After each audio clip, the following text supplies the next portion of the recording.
Thanks for the response on the videos of Necromancer of the Shadows. I would love to start a similar story. Comment section is open for the suggestion. And monsters did possess some rudimentary intelligence, however, they could not compare to humans. At their core, they were still predators who acted mostly on instinct. Their cunning was beastly in nature and was not that hard to overcome. That gave the three sleepers a chance to leverage their advantage. After finalizing the plan, they made some preparations. While Changing Star was getting ready, Sunny had retrieved the soul shards from the 8 dead scavengers. After delivering them to the silver-haired girl, he watched as she brought them to her chest and crushed them in her fist one after another, absorbing the essence of each shard into her soul core. After a few minutes, when the changes caused by the absorption were over, Nephis opened her eyes and slowly inhaled. To a sleeper, consuming the shards of 8 awakened beasts was equivalent to slaying 16 dormant creatures. While not tremendous, it was still a significant boost in physical ability. Her body had become stronger, faster, enhanced in every way. They were going to need every bit of that strength to survive. Because of how attuned Nephis was to her physicality, getting accustomed to her new limits did not take long. Very soon, she looked at him and asked, "Are you ready?" Sunnyside glanced at his shadow, hoping to get some moral support. The shadow pretended to not notice and ignored him. Disloyal bastard, as ready as I'll ever be. Nephis nodded and turned to Cassie. There was nothing really to say. They had already discussed everything there was to discuss, and empty words could not make the blind girl worry any less. Come to think of it, Sunny wouldn't have wanted to trade places with her, even though out of the 3 of them she was the only one who didn't have to risk her life in combat. Facing the enemy, no matter how terrifying, was better than waiting powerlessly for the outcome, knowing that there's nothing you can do to change it. From that point of view, he was actually the lucky one. Cassie tried to put on a brave face. She turned to Nephis and forced a smile. Go and kill that thing. Maybe you'll finally get something decent to wear and stop making me feel so guilty. A corner of Changing Star's lip curled up. Okay. After that, she turned to Sunny and returned to her usual serious self. Let's go. A few minutes later, he was standing on top of the rocky ridge, looking down at the deadly monster. The shadow was wrapped around his body, enhancing Sunny's physical abilities. Their plan was pretty solid and had a high chance of working. However, he still couldn't get rid of the ominous feeling that this was not going to end well. I don't like this. With a sigh, Sunny raised his hand and summoned the silver bell. Then, he lightly shook it, causing the clear melodic ringing to resound amidst the storm. Immediately, the monster below moved, turning its massive torso around and looking for the source of the sudden noise. As he saw Sunny, a mad crimson flame ignited in its eyes. However, Sunny did not see any of this, because he was already facing the other way. As soon as the bell rang, he turned around and jumped down from the ridge without a second of hesitation. The ridge wasn't very tall, but there was still a considerable distance to the ground. Sunny hit the rocks hard and rolled, trying to disperse the force of the impact. As soon as he got back to his feet, he ran, trying to get as far away as possible. A moment later, the ridge exploded behind his back. The monster simply crashed into it with its hulking body, breaking through the layers of rocks as though they were paper. Simultaneously, there was a flash of lightning and a thunderclap, drowning the loud rumble of the falling debris. The creature locked onto retreating Sunny and lunged forward, trying to pierce his body with one of its scythes. Shards of rock were flowing like a torrent from its spiked carapace. Luckily, Sunny was already far enough. Without slowing down, he lowered his body, ran for several more meters, and then turned around.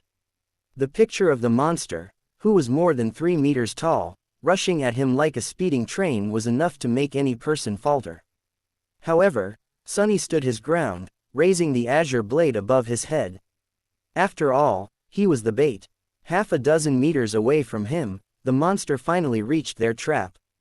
Almost unnoticeable in the darkness and the pouring rain, the golden rope was strung between 2 massive boulders at the height of the creature's leg joints. Earlier, Sunny had lowered his body to run beneath it. Overwhelmed by bloodlust, the monster did not notice the tautly drawn rope and ran into it at full speed. If it was a normal rope, it would, without a doubt, immediately snap. However, the golden rope was a memory, and being incredibly sturdy was one of its attributes.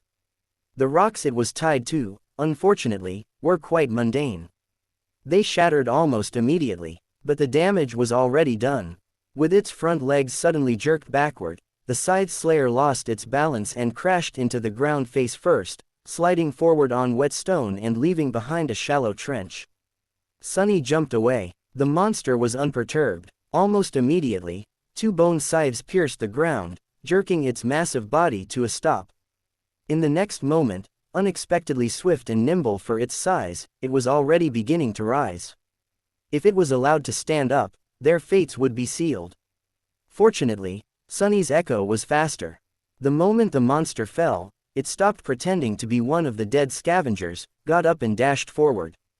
Just as their enemy was about to rise, it jumped on its carapace from behind, pinning the creature down with its weight, and locked its pincers on the creature's arms just beneath the point where the bone scythes began. Despite the fact that the echo was wounded by the spikes growing from the monster's carapace, it succeeded in immobilizing it, at least for a second. A second was enough. As though out of nowhere, Nephis, who was lying in ambush, appeared in front of the monster. Darting between its terrifying scythes, she leaned forward and delivered a devastating thrust with her longsword, putting her whole weight behind it.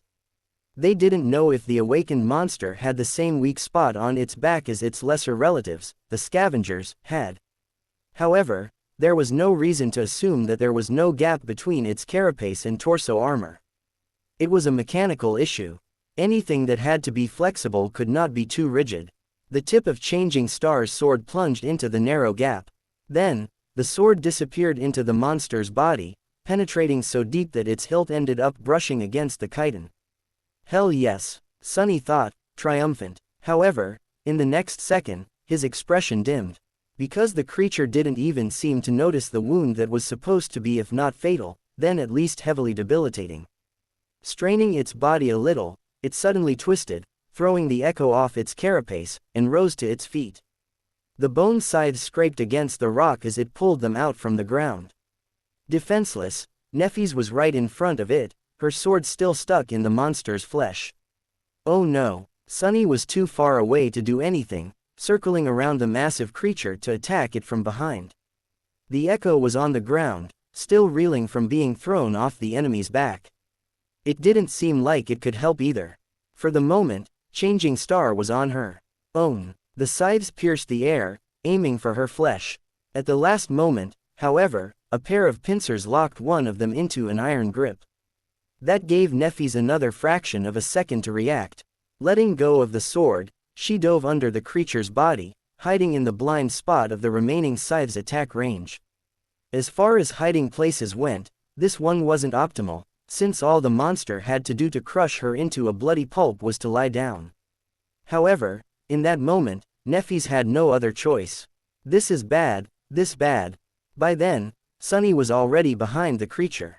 Hoping to buy Neph some time, he brandished the azure blade and slashed down. The sword connected with the joint of one of the monster's rear legs, drawing azure blood. However, unlike how it was in the battle against a scavenger, he failed to completely sever the limb. It was too tough and thick. In the next moment, the leg disappeared from Sunny's field of vision. Crap, as that thought appeared in his mind, Sunny raised his head and looked at the monster. Somehow, it had already turned around and was now facing him, two crimson flames burning with bloodlust in its eyes. Before Sunny could properly react, the sharp tip of a bone scythe hit him in the chest with the force of a siege ram. The only thing he managed to do was to transfer the shadow from his body to the puppeteer's shroud. Because of this lightning-fast decision, the armor held. He wasn't pierced through the heart and impaled on the scythe. However, it was a small consolation. The force of the blow was still enough to make his ribcage cave in and send his body flying through the air like a rag doll. Somehow, Sunny found himself lying on the ground. His body felt weird, and he couldn't breathe. Something bitter was flowing from his mouth, making him choke. It was blood. He was drowning in his own blood. Weakly, Sunny tried to move, but his limbs wouldn't listen to him. Only the shadow listened, enveloping his body and delaying the inevitable a little. I'm hurt. With his thoughts moving slower and slower, as though submerged in a dense fog, he looked up, hoping to see the stars. Instead, he saw two burning crimson eyes approaching him from the darkness. In that moment, hovering on the edge of nothingness, Sunny realized that he was about to die. He had to struggle against the fog that permeated his mind, slowing down his thoughts and dampening all emotions. All except for fear. Despite the fact that his body was broken and his mind was paralyzed, some stubborn part of Sunny was still refusing to give up. He wasn't ready to die. At least not without giving his all to survive. He was revolted at the thought of giving the world the satisfaction of the win. That would be so infuriating. Hadn't he told Hiro that he was going to survive no matter what, to spite them all? That's right, he might be a shameless liar, but a promise was still a promise. But how was he even supposed to survive?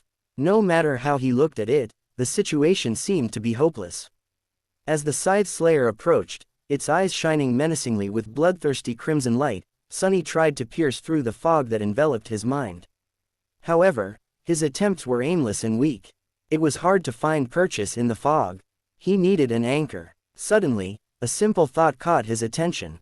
It was something that he had repeated 1,000 times, burning it into his mind. Repetition, experience, clarity. Clarity. He remembered what Nephis had taught him. The essence of combat was murder. Any action performed during a battle served only one of two purposes. It was either to kill your enemy or prevent the enemy from killing you. If he could learn that, he would have enough clarity to master the mind. Back then, he didn't really understand the profound meaning behind the simple word, clarity, that Nephis had used. But now, with his mind in shambles, he was finally able to grasp it. The two truths behind the essence and purpose of combat were simple and solid, almost tangible. Even in his half-conscious state, he was able to use them as a stable foundation in the fog. Then, he reformed his mind around this foundation, building it along the stark lines of that truth. Suddenly, he was able to think again. What's more, his thoughts were clear and incredibly fast, free of all unnecessary distractions. This was clarity. Sunny looked up at the advancing monster, calmly weighing his options. His body was pretty much useless. He couldn't move his limbs at all. The shadow still followed his commands, but it was busy doing an important job, keeping him from dying immediately. Even with its help, he wouldn't be able to last long. But this was a useless thought. He couldn't do anything about it, so there was no sense in wasting time considering it further. With his body immobilized, memories couldn't be used. That left only the echo. The carapace scavenger was going to have to be his only tool to either kill the enemy or prevent the enemy from killing him. The monster was quickly approaching Sunny. Its mandibles moved, viscous saliva flowing down from them in a torrent of transparent mucus. In a flash of lightning, he was able to see and instantly register every spike, every scratch, every abrasion on the creature's carapace. The handle of Changing Star's sword was still protruding from its body, washed in azure blood. What an ugly bastard. Sunny was being hypocritical. Truth be told, with its black carapace painted with crimson patterns and a mighty body specially designed for mayhem and slaughter, the Scythe Slayer looked striking and incredibly menacing. It was almost majestic, in a terrifying, murderous kind of way. Unable to move, he had to look helplessly as the monster closed the distance between them and loomed over Sunny's broken, bleeding body. Its scythes rose into the air, ready to strike down. Looking right into the monster's burning eyes, Sunny thought, "Go to hell, you overgrown bug." The scythes shot toward his body. In the last moment, something massive and furious rammed into the monster from the side, throwing it away. It was Sunny's carapace scavenger. Not bothering with its own safety anymore, the echo entwined itself with the enemy in a chaotic mess of limbs as they rolled on the ground. Despite the fact that it was smaller and weaker, its crazy assault and complete disregard for its own life were enough to give the bigger monster some pause. The echo lashed out with its pincers, ramming them against the creature's carapace in a crazy whirlwind of blows. For a moment, the howling of the wind was drowned out by the clamor of chitin striking against chitin. The Slayer's carapace mostly held, but a couple of cracks did appear on its black surface. However, it was still superior to the scavenger in every way. Even with one of its scythes pinned awkwardly under its body, the monster was more than able to repel the sudden attack. With an angry screech, it sliced with the other scythe, cutting one of the scavenger's pincer arms clean off. Then, it strained its legs and threw the smaller creature away. In the process, the rear leg that was already wounded by Sunny broke off, but the monster didn't pay it any attention. Burning with madness and fury, it untangled its limbs and slowly stood up. Another deafening screech resounded in the howling darkness of the storm, hurting Sunny's ears. Now what, he thought, momentarily lost for ideas. But then, something very unexpected happened. As the Slayer moved to finish off the echo, it had to slightly raise and lean its torso back to account for the loss of a rear leg and keep its balance. At that moment, a bolt of lightning landed right in the middle of the small island. With how tall the monster was, the lightning was immediately attracted to the handle of the sword that was still sticking from its body, aimed at the sky at a slight angle. At that moment, Changing Star's longsword suddenly became a lightning rod. Instantly, hundreds of millions of volts of electricity coursed through the Slayer's body. In a blinding flash of light, it was thrown to the ground. Wisps of smoke rose from the cracks in its carapace. In a strange turn of events, arcs of residual electricity danced on the monster's chitin, slowly accumulating on the crimson patterns on it. Under that influence, the crimson pattern changed its color, becoming white and incandescent. Sunny stared at all this in bewilderment. It's glowing. For a second, he hoped that the monster was dead. But no, a single strike of lightning was not enough to kill a creature like that. Just a few moments after being electrocuted, the Slayer moved, slightly shaking its body. Although it was in a rather bad shape, it was still alive and full of murderous intent. Looking somewhat dazed, the monster gathered its limbs and tried to stand up. Slowly but surely, it was coming back to its senses. The bone scythe scraped against the rocks, helping it rise. However, before it did, Nephis was suddenly right in front of it. Grabbing the hilt of the longsword, she grimaced as the heat burned her hands. Then, she twisted the blade, making the Slayer's body twitch, and pulled it out, breaking apart a large portion of its lower torso armor. The monster tried to slash at her with a scythe, but Changing Star was quicker. Dashing to the side, she simultaneously lashed out with her sword. The glowing, white-hot blade caught the creature's arm right below the joint and cleaved through it, sending the terrifying bone scythe flying through the air in a rain of azure blood. The Slayer screeched and swatted her away with one of its legs. Nephis was thrown back and rolled on the rocks, losing her grip on the sword. Her eyes momentarily lost focus. The monster, on the contrary, was back to its sense. It seemed as though the sudden pain of losing a limb had shaken it wide awake. Raising to its full height, it opened its ugly mouth and let out a deafening, enraged shriek. Then, it lunged toward Neph with all-consuming hatred burning in its eyes. But it didn't get far. Right as the livid monster was beginning its attack, the battered echo appeared in its path. Its one remaining pincer shot forward, plunging into the wide gap in the armor created by Changing Star's sword. Twisting its arm, the scavenger pushed it inside the enemy's body, wreaking havoc on its innards. In the end, it even lifted the whole monster in the air a little, its pincer going in almost up to the shoulder. The Slayer lashed out with its scythe, piercing the echo's chest through. Then, it twitched a couple of times and fell still. The scavenger screeched angrily and jerked its pincer, tearing the bigger monster's torso clean off its carapace. Proudly giving the eviscerated enemy one last look, it then staggered and collapsed to the ground. Sunny tiredly dismissed the echo, hoping that it can survive. He wasn't feeling too well. In fact, he was pretty much done for. You have slain an awakened monster, Carapace Centurion. The spell's voice fell uselessly on his deaf ears. It sounded distorted and distant. You have received a memory, Starlight Legion armor. Your shadow grows stronger. I won. Sunny closed his eyes, finally allowing pain and exhaustion to flood his mind. The fog was back, making everything feel like it was happening to someone else. He was tired, and he couldn't breathe. Drowning in blood was not very pleasant. As his conscience began to slip, he heard the sound of someone's hurried steps. And then, two soft hands gently touched his face. Somewhat surprised, Sunny struggled to open his eyes. As his vision slowly focused, he saw Neff's pale face looming above him. Her short silver hair was wet, sticking close to her skin. She was standing on her knees beside his broken body, caressing his face with her hands.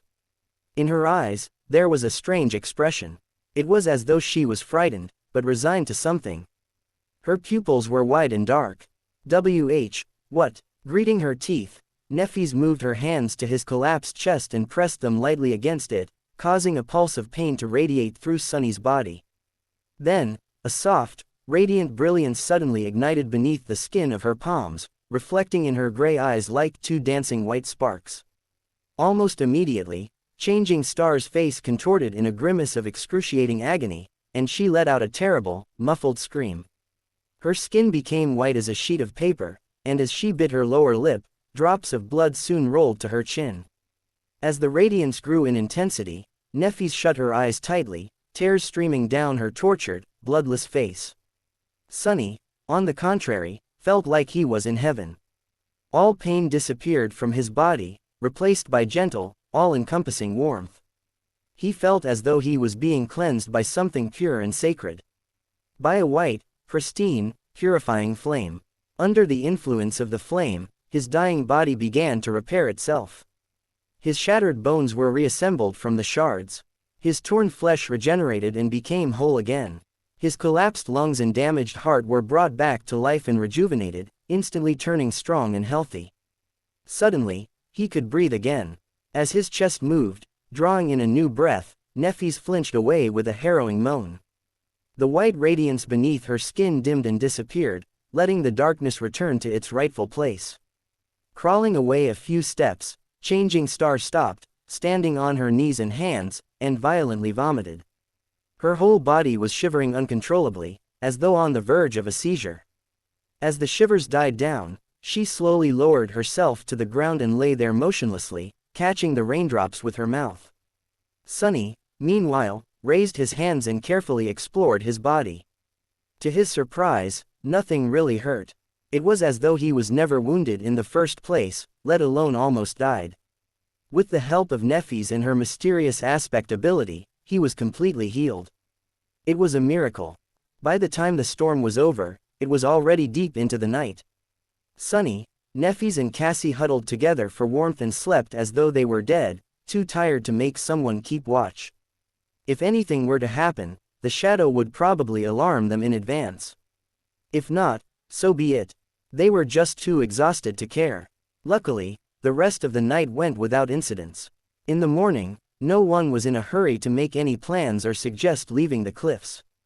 They just gathered some meat from the dead Carapace Centurion and the scavengers, collected the 2 soul shards and moved to the opposite side of the small island, afraid that the remains would attract some creature's attention. As it turned out, they were right.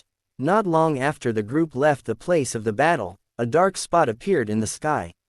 Soon, it became larger and approached the cliffs, landing near the corpse of the Centurion in a whirlwind. Sunny had never seen anything like it. The creature was massive in size, easily weighing twice as much as the Carapace monster. Its body was white as a corpse and muscular, like that of a lion. It had 2 mighty paws in the back and 6 in the front, protruding messily out of its wide chest. Each ended with long, sharp talons.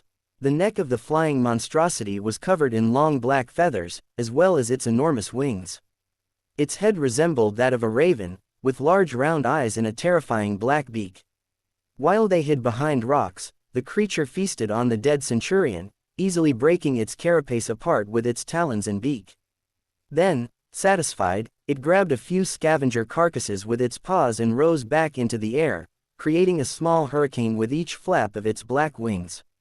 The creature left the cliffs and flew back the way it came. It was moving west, following the black dot as it disappeared into the distance. Sunny sighed. Neff, what do you think that thing is? Neffis was also looking at the sky. After a few seconds, she lowered her gaze. I have no idea. Sunny simply nodded and went about his business. He still had to perform his 1,000 strikes. After making a fire, they roasted the centurion's meat and had a delicious, hefty breakfast. Then, stuffed, the three of them lied down and lazily rested. After fighting against two scavengers at once, running away and barely surviving the sudden flood, climbing tall cliffs in the middle of a storm and battling an awakened monster, all done in a single day, they deserved some time off. Plus, Sunny needed to sort himself out. Truth be told, he was feeling a bit strange. The reason for this was not his traumatic near-death experience, although it had a lot to do with it. The thing was that, after the unexpected epiphany he had while trying to fight against the deathly mind fog, Sunny felt as though he had been changed. Because the clarity he gained never went away. It was still here, at the center of his being. He felt as though his very way of thinking and perceiving the world was now completely different. It was stark, streamlined and dauntless. Sunny felt that he had become calmer. He was now able to think much faster and act without hesitation. Many things that previously seemed obscure and frightening suddenly became predictable, and thus surmountable. It was as though he had discovered an underlying order to the world that wasn't there before. That inner understanding gave him an advantage that was hard to explain with words. In a sense, this change was even more profound than the transformation of his body at the end of the first nightmare. He felt that he had made a big leap in his combat ability and overall power, even though it wasn't tied to the number of consumed shadow fragments or unlocked aspect abilities. Looking at the sky, Sunny wondered if this was how Nephis always felt. Probably. Mastery of the body, mastery of the mind. Right, he was still far away from being a master. But it felt as though he was on the right track. Some time later, Sunny approached the western edge of the cliffs. Nephis was sitting there, her feet dangling over the edge. She was looking west, lost in her thoughts. He sat down beside the silver-haired girl and followed her gaze, trying to guess what she was thinking about. Just like always, he failed. Changing Star was hard to understand. Sunny shifted, feeling incredibly embarrassed. Finally, he gathered his courage and said, "You saved my life twice yesterday." Nephis glanced at him and turned away again. "I did." He hesitated, trying to find the correct words. In the end, he couldn't come up with anything and simply said, "Thank you." This time, she looked at him a bit longer. Her face was calm and indifferent. "There's no need to thank me. Without you and your shadow, we would have drowned before reaching the cliffs or been torn apart by a large group of scavengers after stumbling on them in the labyrinth." After that uncharacteristically long sentence, she fell silent and added after a while, "We're allies." Sunny nodded, knowing that she was right. Still, Nephis went above and beyond to keep him alive. Even if he had also done his part, not everyone would have gone to such lengths to return the favor. However, he didn't say anything about it, mostly because he could already imagine her answer. Staring right at him, she would stay quiet for some time and then say something like, "I just wanted to," or, "It is what it is," in a flat tone. And then there would be an awkward silence. With a subtle smile, Sunny looked away. A minute or two later, he said, "It's you, Flaw, isn't it? The pain you feel every time you use your ability." Nephis was silent for a while before answering. Then, she simply said, "Yes." Sunny looked at her. Changing Star's profile was calm and distant. The wind was playing with her short silver hair. "What does it feel like?" She was staring into the distance. "Like burning alive," he sighed, trying to imagine what kind of suffering someone being burned alive would have to endure. As always, the spell was vile and cruel. "I'm sorry," he said quietly after some time. Nephis shrugged, not turning her head. "It's just pain." Sunny looked away, trying to hide his expression. Just pain. These might have been the saddest words he had ever heard. For a long while, they just sat quietly together. Nephis was looking at the horizon, thinking about something only she knew about. Sunny's mind was strangely empty. From time to time, he would cast a glance inside his soul sea, observing the recuperating echo. The scavenger managed to survive its fight against the carapace centurion, even if it was just barely. Now, enveloped in a cocoon of light, it was flowing in the calming darkness of Sunny's soul and slowly regenerating. If an echo managed to retreat into the sea of soul alive, it would eventually recover from any wounds. The holes on the scavenger's carapace were already beginning to close. Its lost pincer arm, however, was not growing back any time soon. Sunny sighed and summoned the runes. He decided to go over the spoils of the harrowing battle. Shadow fragments. 28 1/1000ths. Since it was his echo that delivered the final blow, the kill was considered to be his. Thus, he received 4 shadow fragments, 2 for each of the Centurion's awakened cores. The shards of the cores themselves went to Nephis as per their agreement. She decided to consume one herself and give the other one to Cassie. The reward was sizable, but seemed disproportionate to the amount of trouble they had gone through to get rid of the terrifying monster. Ultimately, dormant humans like them were really not supposed to battle awakened nightmare creatures. No way, really, he thought to himself, full of sarcasm. It was just their bad luck that there was not a single dormant ranked creature in this whole damned region of the Dream Realm. Sunny remembered his lofty plans of hunting weak monsters while safely protected from all their attacks by his Tier 5 awakened armor and couldn't help but smile bitterly. Who knew that the puppeteer's shroud would turn out to be merely a minimum requirement for survival, as opposed to a huge, odds-defying advantage? Still, that armor had already saved his life twice, so it was doing its job. Speaking of armor, he lowered his gaze. Memory. Starlight Legion armor. Memory rank. Awakened. Memory type.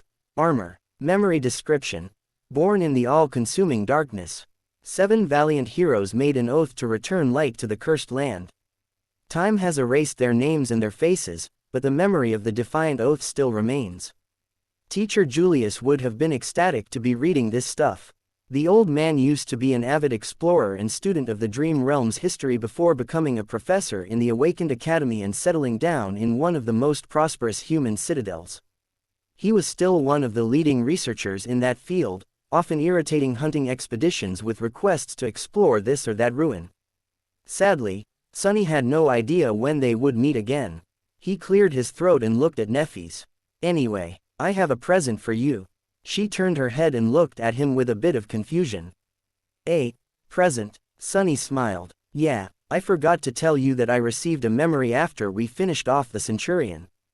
Guess what type it is?" He glanced at her expectantly. However, Changing Star did not guess. In fact, her expression did not even show a hint of curiosity. After an awkward pause, Sunny had to look away. It's an armor. So, give me your hand." Physical contact was required to transfer a memory. Otherwise, he would have preferred to avoid it for as long as possible. There had already been too much contact between them for his mental composure. In retrospect, being invaded by the healing flame was a strangely intimate experience. Not to mention the memory of her soft touch. Not that he had been in any condition to think about such things back then. Staring right at him, Nephis slowly held out a hand. Sunny hurriedly grasped it in his own, wishing to be done with this part of the process as soon as possible. Her skin was cool and soft. Trying not to get distracted, he willed the Starlight Legion armor to be expelled from his soul sea. One of the spheres of light disappeared from the Shadow Core's orbit. Immediately, he felt something akin to a spark of electricity moving through his body and into Changing Stars. She blinked and retracted her hand. Then, Nephis stood up, walked a few steps away from the edge of the cliff, and summoned the memory. Spinning sparks of light appeared around her. A moment later, they covered her porcelain body and turned into a black, skin-tight bodysuit made out of an unknown, durable material. It looked quite similar to the rubbery seaweed that permeated the area. Then, intricate pieces of pristine white plate armor materialized over the black bodysuit.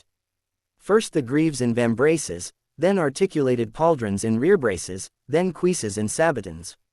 Finally, a breastplate engraved with 7 shining stars appeared to protect Neph's torso, short enough to pose no hindrance to her mobility. It was followed by a helmet with a white plume. The engraving of the 7 stars was identical to those carved into the giant knight statue's cuirass. The armor looked light and elegant. It was simultaneously functional and flattering, both providing high levels of protection and accentuating the graceful lines of Changing Star's body. A stark contrast of black and white made for quite a striking sight. Nephis dismissed the helmet, letting her silver hair move in the wind. Then, she summoned her sword and performed a few tentative pirouettes, testing out the weight and flexibility of the armor. Seemingly satisfied, she then let the sword disappear into the air. Sunny observed all this in silence. When Neff was finally done, he asked, "Well, how is it?" She turned to him. Soon, a wide smile appeared on her face. Beaming with delight, Neffis hesitated and finally said with a bit of embarrassment, "Much better." Sunny heaved a sigh of relief. At least now all three of them were properly clothed.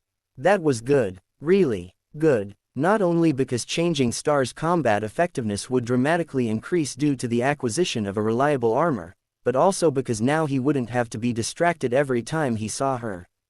When they returned to the makeshift camp, the first thing that Neffis did was come up to Cassie. "Hey, Saz, guess what?" The blind girl turned to her and smiled. "You finally received an armor-type memory." Simultaneously, Neffis said, "I found something decent to wear." Then she fell silent and stared at her smiling friend. Cassie laughed. "The sound of your footsteps changed." Changing Star blinked. "Ah, I see. Well, it's from the Carapace Centurion." While she was describing the armor to Cassia and letting her touch the mysterious white metal it was forged out of, Sunny relaxed and rested by the fire. Some time later, Neffis was busy preparing dinner. Sunny was once again lying lazily on the stones and staring into the sky. The sky, like always, was gray and unfriendly. With all three of them equipped with decent armor, they were finally starting to resemble a real awakened cohort. In fact, Sunny thought that their group was rather eye-catching even by awakened standards. In her light tunic and sea-wave cloak, beautiful and delicate Cassie looked like a princess. Lithe and poised, Neffis was like a noble knight tasked with protecting her. Sunny, however, if he was generous to himself, he would say that he looked like a young squire. But truthfully, he resembled a page boy a lot more, at best. If a random stranger were to see the three of them, that stranger would most likely assume that Sunny was either a lowly servant or a feeble ruffian that had been captured by the noble lady's guard. Well, that'll just add to their surprise when I stab them in the back. Wait, why would he stab a random stranger? Ah, who cares? I'm sure there'll be a reason. At that moment, Cassie sat down by his side. Sunny turned his head, looking at the blind girl with a bit of surprise. She bit her lip. "Neffis told me that you almost died yesterday." "Oh, so that's what this is about." He shrugged. "Yeah." Then, with a silent sigh, Sunny added, "But don't worry about it too much. It's not my first brush with death." Although it was, as far as he knew, the closest. The memory still sent shivers running down his spine. Cassie was silent for a while. Then, she quietly said, "I'm sorry." Sunny raised his eyebrows. "Sorry? What are you sorry for?" The blind girl lowered her eyes. "For being so useless." Sunny frowned and looked away. A second or two later, he said in his usual careless tone, "You're not useless." Cassie softly chuckled. "Aren't I? If I want to walk, I need to be leashed to you or Neff. If I want to eat, I need to wait for one of you to feed me. That's my life now. I can't do even the simplest of things without your help, let alone be of use to either of you in return." Slowly, her voice turned raw with emotion. This was the first time Sunny had seen her mask of resolve slip a little, revealing the desperate, angry, frightened face beneath. He was silent for a long time. Then, he said, "Hey, have I ever told you about my first nightmare?" The blind girl shook her head. Sunny half closed his eyes. "My first nightmare was as bad as it gets. To tell you the truth, the situation was pretty hopeless. I was a slave destined to die of cold or mistreatment. Chained, bleeding, defenseless. What's worse, my aspect turned out to be completely useless. I mean, literally. If I remember correctly, the phrase the spell chosen to describe it was, a useless wretch with no skills or abilities worth a mention." Cassie turned her head slightly, visibly drawn in by his words. "Then, how did you survive? Did things change for the better?" Sunny smiled. "God's number. In fact, they quickly turned worse. Much, much worse. But, what would you know? In a strange twist of fate, my useless aspect turned out to be the only thing that could guide me through that mess alive. In that regard, I was incredibly lucky. He shifted a little and glanced at the delicate girl, noticing a thoughtful frown on her face. But here is a thing about luck. People usually speak about it as though luck is something that just happens to you. It's not. Luck is 50% circumstance and 50% your own ability to grasp it. Luck is something you have to make happen yourself. I fought with everything I had to survive. That's one of the 2 reasons I'm still here. Saying that, Sunny remembered the cold, dark mountain and shivered. Then, pushing the chilling memories away, he continued. The second reason is the spell itself. I won't go as far as to call it reasonable, but it is fair, in its own, perverted way. The spell takes with one hand and gives with the other. It was like this with my first nightmare, and it is the same with you. Cassie's frown deepened. Sunny chose his next words very carefully. Eventually, he said, your flaw is the most debilitating one I have ever seen or heard of. You were right, without help from someone like Neff, it would have been a certain death sentence. And people like her, well, I'm not even sure that someone else like that exists. But, the blind girl gritted her teeth. But what? Sunny looked at her with a serious expression. But that also means that the other side of the flaw, your power, is equally as extraordinary. You just haven't found the way to grasp it yet. When you do, believe me, you'll remember this conversation and feel very embarrassed about how naive and foolish you were. Cassie's expression changed to one of doubt and confusion. Do you really think so? She whispered. There was a hint of desperate desire in her voice. However, the question itself almost made him laugh, for an obvious reason. Trust me, I'm the most honest person in the world. 2 worlds, in fact. Sunny would actually love nothing more than to be less honest, but, sadly, he was physically incapable of doing so. Of course, she didn't have to know that. Cassie was silent for a long time, lost in thought. It looked as though she was in the throes of some inner struggle. Sunny almost assumed that their conversation was over, but then she suddenly said in a low, raspy voice. I had more visions than I told you guys about. He blinked, staring at the blind girl with surprise and a bit of apprehension. Her sudden statement really threw him off. Why would she keep something like this secret? And why tell him now? Confused, he asked carefully. More visions. Why haven't you told us? A fleeting, tired smile appeared on Cassie's face. She lowered her head and remained silent for a while. Then, closing her eyes, she said, you probably don't know. How could you know? But knowledge can be really heavy. It can be as heavy as the heaviest thing in the world. Then, a sad smile appeared on her face. I am afraid that by telling you, I will actually cause the things I saw to come true. Sunny tensed up, alarmed by the implication behind her words. If she was afraid of the visions coming true, then their content must have been pretty bad. And if it was really bad, if something terrible was destined to befall them, Sunny had to know about it in advance. That way, he would be able to make preparations and deal with whatever happens. As long as he was prepared, many things would become much less dire. However, what if his preparations would become the very reason for that terrible thing to happen, making Cassie's vision a self-fulfilling prophecy? This was the danger of knowing the future. Damn it, my head hurts. I hate this crap. Sunny struggled for a long time, trying to decide if he should pressure Cassie to reveal her visions. Either outcome was going to leave him uneasy, so he was really not sure what to do. In the end, unable to make a decision, Sunny simply remained silent. Cassie also didn't say anything. After some time had passed, she finally spoke. Can you just promise me one thing? It seemed as though this was her attempt to find a compromise between revealing everything and doing nothing. Sunny frowned. That depends on what it is. The blind girl hesitated before speaking. Can you promise that you'll take care of Neff? No matter what. He delayed answering for as long as the growing pain allowed him. When it became almost unbearable, Sunny reluctantly said, I can't. I can barely take care of myself. He also didn't trust Neffys enough to make a promise like that.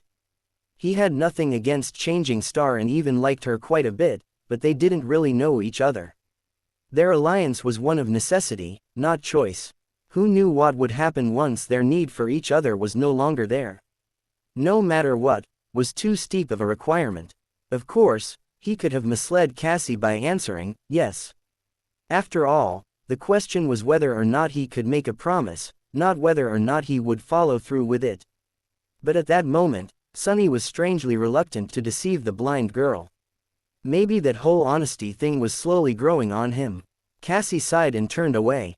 Suddenly, it felt like something imperceptible about her changed. I see. Yeah, that's fair. With that, she summoned her staff and walked away, leaving Sunny in a somber and uneasy mood, just like he had expected. No matter how much he tried to relax after that, his thoughts kept wandering. Eventually, Sunny found himself trying to find connections between various pieces of information about the Starless Void, or the Forgotten Shore, as it was called in the Azure Blade's description. If nothing else, it could distract him from thinking about the latter part of their conversation with Cassie. Also, for some reason, the need to understand their environment suddenly seemed much more vital. His sword, the Starlight Legion armor, the carapace monsters and the giant headless statue seemed to be connected in some way, but he couldn't quite understand how. Was the statue a monument to one of the 7 founders of the Starlight Legion? The line of runes describing the armor said that their names and faces were lost to time. The statue's missing head would certainly fit that description. The scavenger's echo suggested that the carapace monsters were cursed soldiers of the Fallen Legion. Was that Fallen Legion the Starlight Legion? The fact that he had received the Starlight armor after slaying a carapace centurion was almost a certain confirmation of that theory. If so, why were they cursed? Starless Void, Starlight Legion, what did all of it mean? The 7 heroes were described as being born in the all-consuming darkness. Their oath was to return light to the cursed land. What light did they seek? Starlight. And what was the nature of the all-consuming darkness? Was it the manifestation of the curse that befell their land? And if so, was it the same curse that eventually turned soldiers of the Starlight Legion into carapace monsters? If the curse was still around, was Sunny going to wake up one day with patches of chitin growing over his skin? What a creepy thought. The 7 heroes were forgotten, but the memory of their oath, apparently, still remained. On this forgotten shore, only Stell remembers. That was the Azure Blade's description. Was there a hidden meaning behind these words? Were the memories received on the forgotten shore hiding a secret? Inwardly, Sunny groaned. So many questions, and not a single answer. And then there was the main mystery, Cassie's vision, the one she chose to reveal to them. She dreamt of a boundless darkness locked behind 7 seals. Once the seals were broken, the darkness escaped. She also saw a crimson spire with 7 severed heads guarding 7 locks. Were these locks connected to the seals? And was the giant knight's missing head one of the 7 guarding them? Or was he completely wrong about everything, leaping to conclusions and forcing connections where none existed? Sunny sighed, knowing that his curiosity would not be quenched any time soon. He had too little information to make a proper theory. If so, there was no point in torturing himself right now. Maybe things would become clearer in the future. The word, future, made him frown. The evening, Sunny continued to practice with the sword under Nef's watchful eye. With his new insight, every movement felt different from before. After the 1,000 strikes were finished, he sat down to rest and studied the Azure Blade, tempted to continue obsessing over the abundant mysteries of the Forgotten Shore. After a while, Sunny asked, "Do you think I'm well suited to use a sword? Should I consider switching weapons in the future?" Nephi shrugged. "That depends on your goals. However, the sword is considered to be the king of weapons for a reason." Sunny smiled. "And why is that?" She tilted her head and deliberated for a few seconds. Then, she asked, "Do you know how natural selection works?" He raised an eyebrow. "Survival of the fittest. The strongest species survives." Changing Star glanced at him. "Somewhat correct. But actually, it's not the strongest species that survive, it's the most adaptable. Otherwise, lions and tigers and bears would have been the ones ruling the world instead of humans."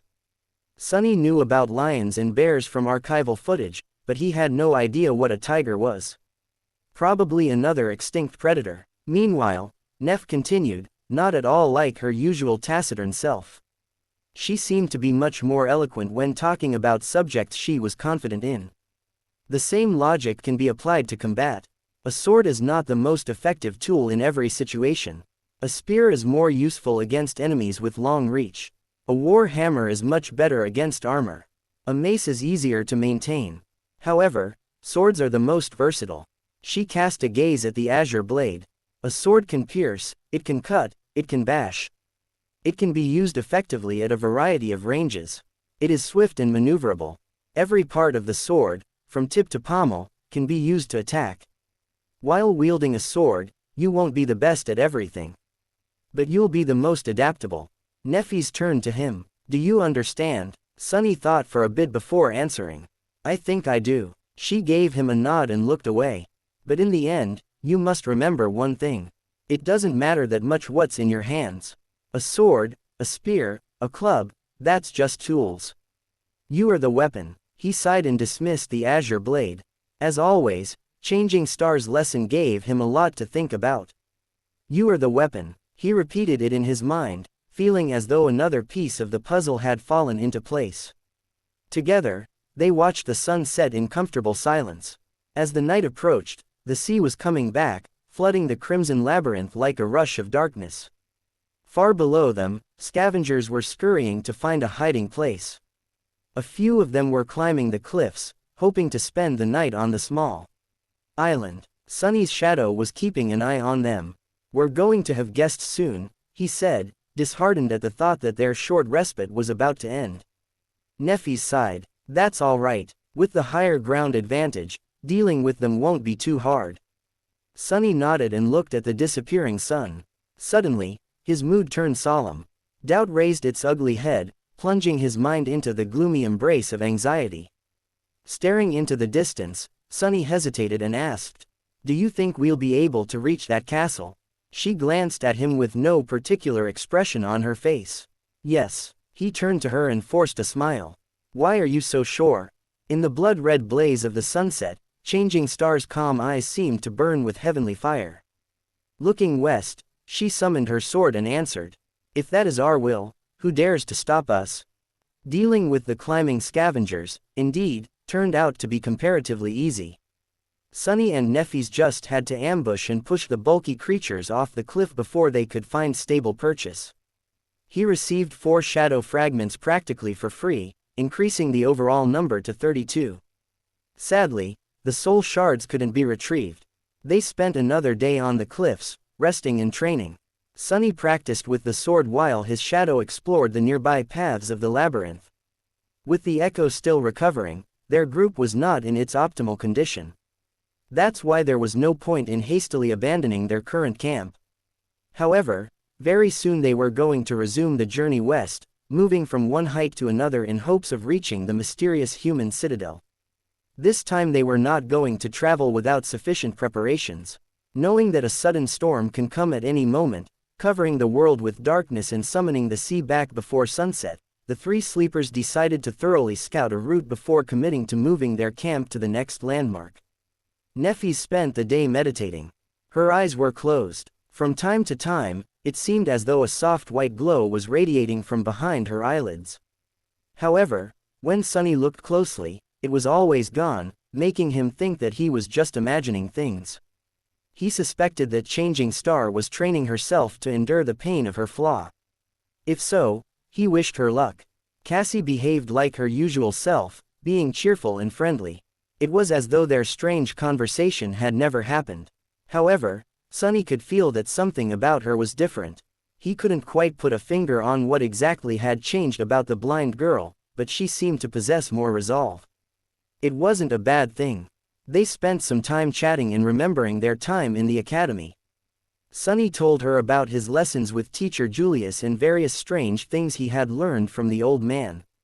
Her reaction to the idea of studying dead languages of the dream realm was exactly the same as Sunny's initial protest and bewilderment. Soon, the night was upon them again. This time, no scavenger tried to climb the cliffs, so Sunny and Neffys could rest easy. However, they still slept in turns, keeping watch over the camp in case something unexpected happens. In the morning, they ate the last of the centurion's meat and prepared to climb down into the labyrinth. It was time to continue their journey. Days later, Sunny was sitting on top of a dead scavenger, calmly cleaning the azure blood off his face. Your shadow grows stronger. His sword was still stuck between the plates of chitin armor, trembling slightly as the beast's body convulsed before falling still.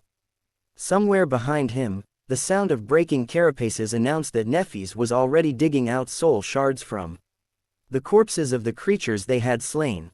After dozens of such battles, the two of them were nothing if not efficient. Glancing back, he evaluated the scene of carnage. The path between two crimson walls was littered with corpses.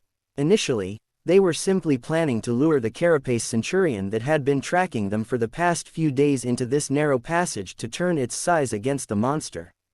However, things quickly took a turn.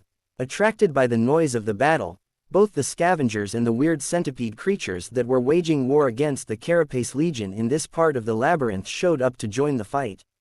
In the ensuing mayhem, Sunny and Nephis used the animosity between the two tribes of monsters to their advantage and ended up as the only victors. Not far from him, the Echo was mutilating the corpse of the centurion.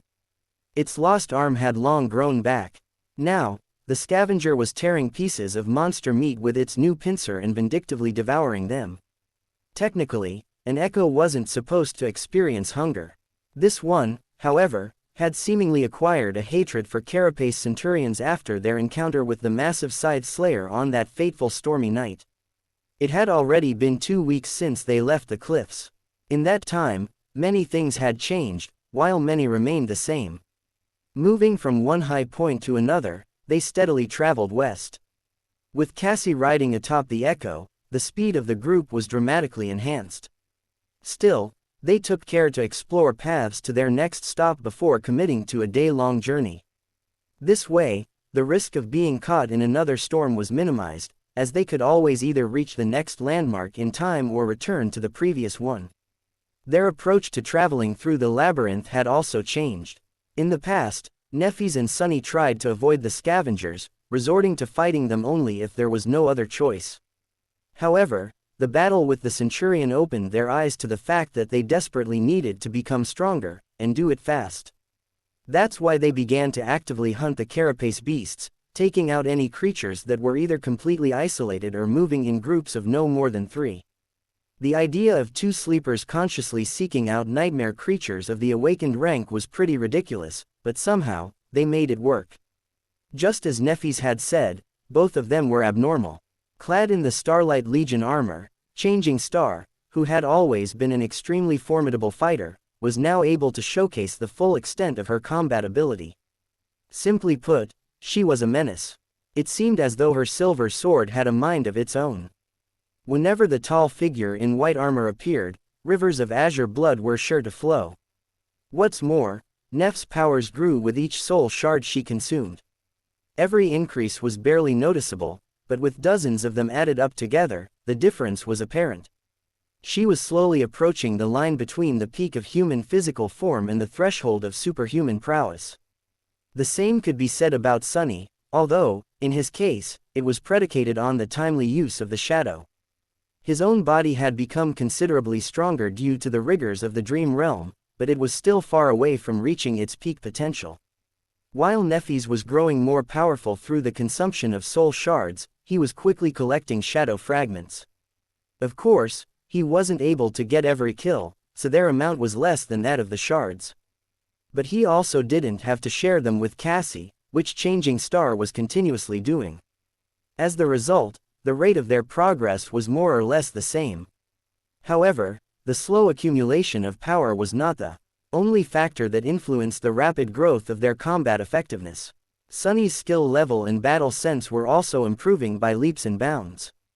Under the tutelage of sword goddess Nephis herself, he was quickly learning the ins and outs of wielding the blade. Then, he was forced to apply these lessons to practice, participating in bloody battles each day with his life on the line.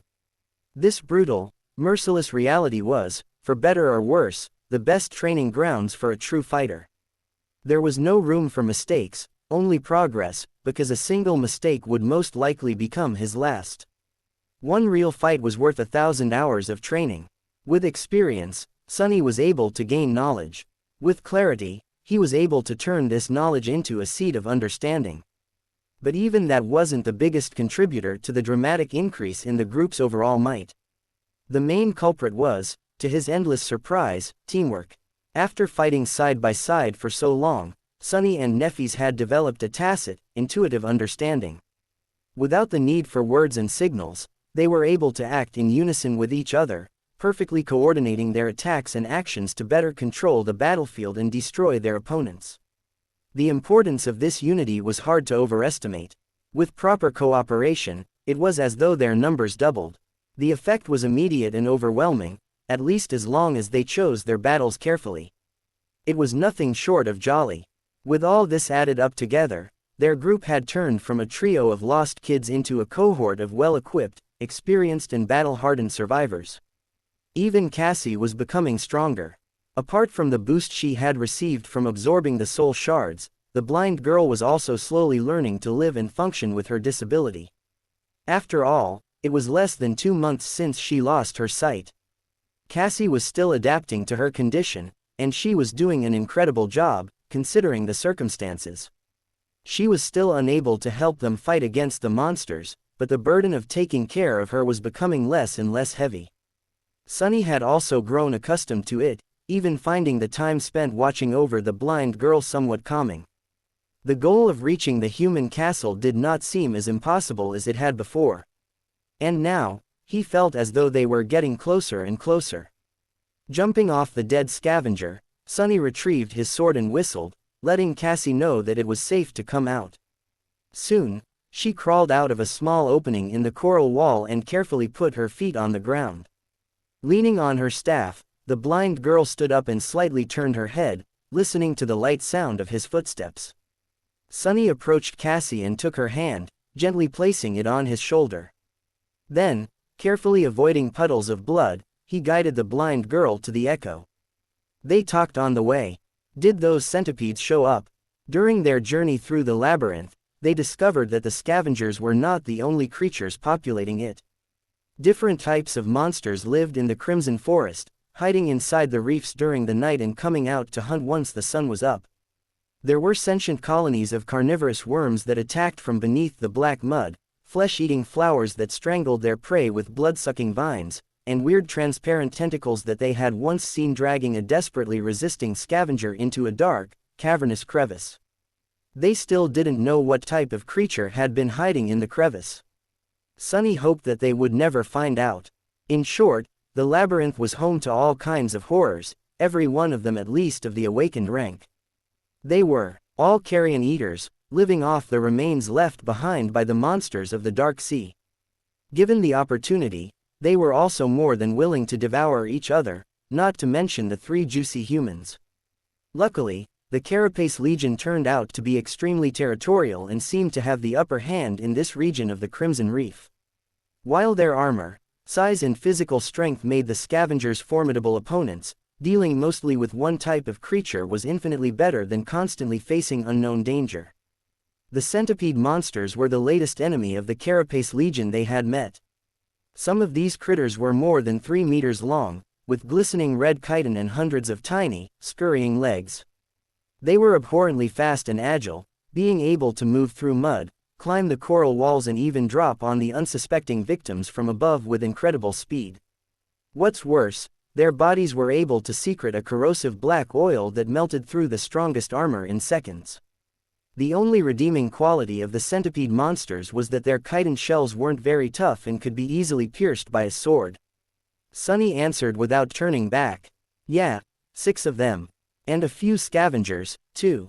We let them fight each other and then finished off the survivors. Cassie gulped. Were you hurt? Nothing our armor couldn't handle. What about the centurion? He glanced at the half-devoured carcass and smiled. It's not going to bother us again. This was the second awakened monster they had slain after entering the Dream Realm. Compared to the first encounter, this battle went much smoother. No one died, no one was seriously injured. The Echo even kept both of its pincers. How many soul shards did we get? Sunny counted. Should be 11. Now it was Cassie's turn to smile. That's our biggest haul so far. By a lot, he nodded. Yeah, however, they had once again failed to receive a memory. Sunny wasn't sure if his bad luck was to blame, but neither he nor Nephis had been able to acquire a single one for the past 2 weeks. It was almost as though the spell had decided that they had already gotten enough. There can never be enough.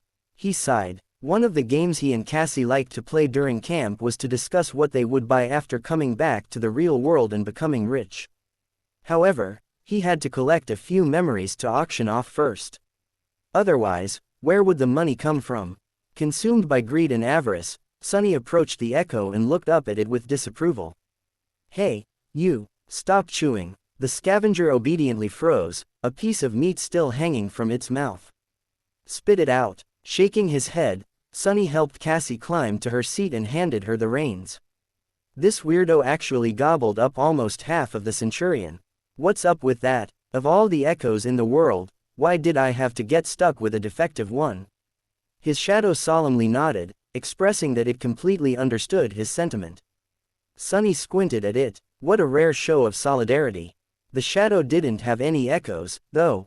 What defective individual was it stuck with? Cheeky bastard. Cassie laughed. Don't badmouth my steed. He is a great echo.